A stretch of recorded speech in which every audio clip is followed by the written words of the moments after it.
You're on. I'm on, yeah. Hey, actually, someone who said that to me last night, Mark Gattis said exactly the same thing as what you see, said. utterly predictable, both of us. You can go on a long roster of lovely famous people that say our name. Guys, congratulations on the show. Thank you. It's so much fun. I really enjoyed it. I can't wait to watch the rest. John, I wanted to start with you. What was the lure for you to take on the British quote unquote remake for this one, and what did you think you could add to it that was shall we say not in the French version?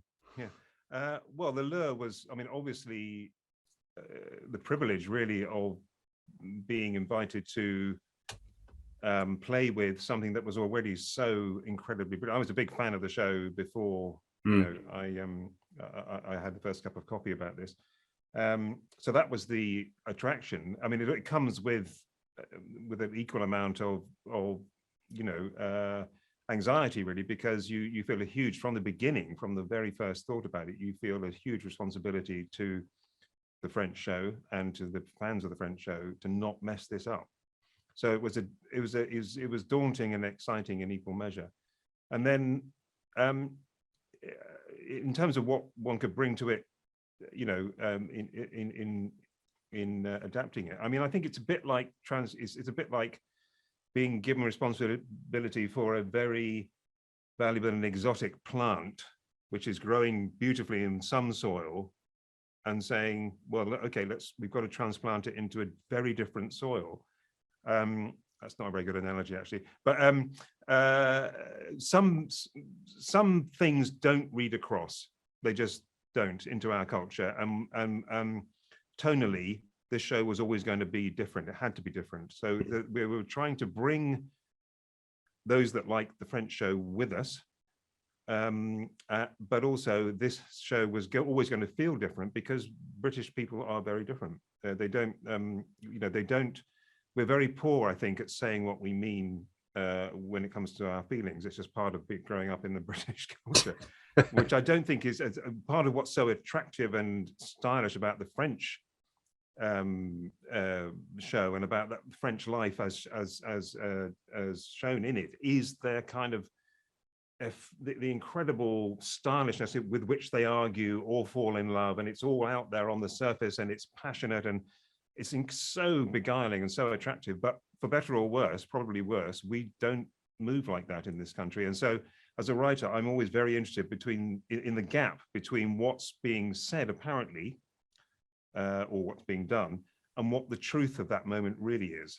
There's a gap. Yes, I think particularly in all cultures, but particularly in British culture, it's just baked in somehow.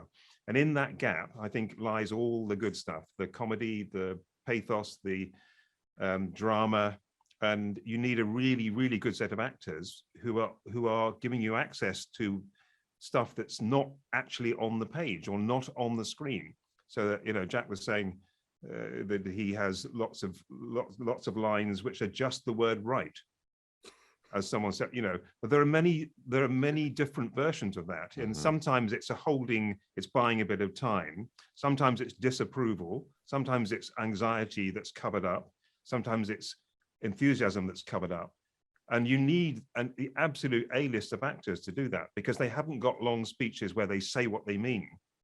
Yeah. Because I've taken them all. I mean, I don't do that, and when I've done it, I take them out again. So, yeah. You know, over to the well, you know, the I A-team. mean, just to add a little thing to what John just said, in terms of, I think one of the big distinctions, perhaps, between the two, which he's alluded to, as an actor, one of the things that was really fun to kind of play around with is that there, by definition, agents have to be hyper articulate as professionals. They're talking all day long, and also kind of keeping in their heads quite what they've said to, you know, like, it's complicated. But personally, they're emotionally inarticulate. So the tension between those two things allows you to kind of play in this space where you're constantly switching back and forth between, you know, at least the impression of sort of fluent, you know, hyperarticulacy, and actually all the kind of, you know, mortified in contortions that are going on underneath. that I think is a function of Britishness, and when it's laid underneath this world where you've got professional talkers, there's a lot of fun to be had in that tension, I think.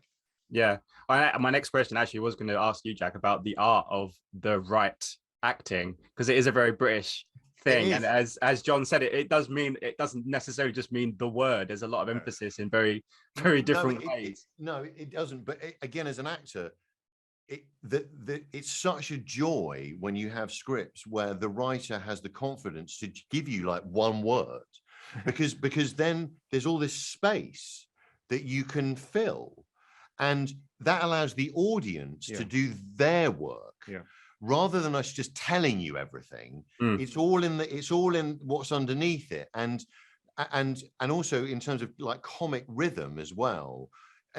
John has such a facility for kind of understanding the pace and manner of like what is unintentionally hilarious a lot of the time in real spoken dialogue. And it was that was what at the beginning of shooting, like we have these scenes occasionally where there are like 8 of us in a conference room, and we were all terrified because really, oh no, because you don't want to be you don't want to be the one that fucks it up, basically. But we got into it, and actually that's where, as John says, that's where the good stuff is, because we all kept our end of the bargain up, and when the ball's just going bang bang bang bang bang around the room, and then a lot of the time you're not saying anything for a page and a half, but you're listening. And as you've seen it, like a lot of the joy of the show is not is what's said, it's the killer cutaway to someone listening to whatever it is and reacting.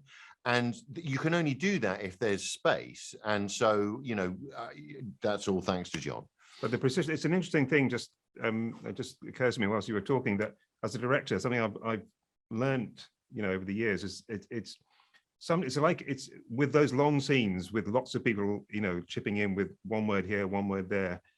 It's like skipping stone across water. Sometimes early on in a scene, someone will hit a particular line or a moment in a particular way, and everything else in the scene just goes ping, ping, ping, ping, ping, ping, ping, right down through the scene. Next take, everybody's trying just as hard. For some reason, it's different, and it just kind of goes clunk, clunk, clunk, clunk, clunk, and it's maddening because it's kind of so elusive. But you need a really, really great set of actors to do it. And when it happens in the room, everybody knows. The actors know, the sound people know, the camera. You can just tell that was a really good take. There was something rhythmically about it. Yeah, I was just speaking to some of the other cast and saying about how good you all are, but Maggie Steed is just on another planet to everybody else. It must be so great. Obviously, say you're in these scenes together, but she always seems to be the one so nonchalantly being able to just steal a scene from you in the nicest possible way. When I first watched it, I was like, wow, look at this. Like every time I'm doing something slightly toe-curlingly embarrassing, all you have to do is cut to Maggie looking slightly disappointed in me, and it does all the work. And I would add also that, like, there aren't a lot of things about show business that are truly beautiful. But there aren't many professions where you get to work as an absolute equal with older people, right? And the really good parts for older people are vanishingly rare. So when you have the experience of being able to have these scenes, and you have someone, we have at least 3 generations in this show, and it's like there's Maggie, and then there's kind of me, and then there's the younger lot underneath that. And so that kind of intergenerational thing but you're quite right. It's like the rest of us might as well not bother, because she's always going to be the one to the coup de grace is always left to Maggie. Yeah, absolutely. Guys, I wish you all the best with the show. I really enjoyed it. Can't wait to watch the rest. Pleasure talking to you. Thanks so much for your time. Thanks very much. Thank you.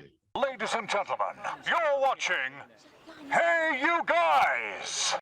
Hey You Guys, huh? Hey You Guys. Is that from the Goonies? It is indeed, yeah. Nice. Hey You Guys!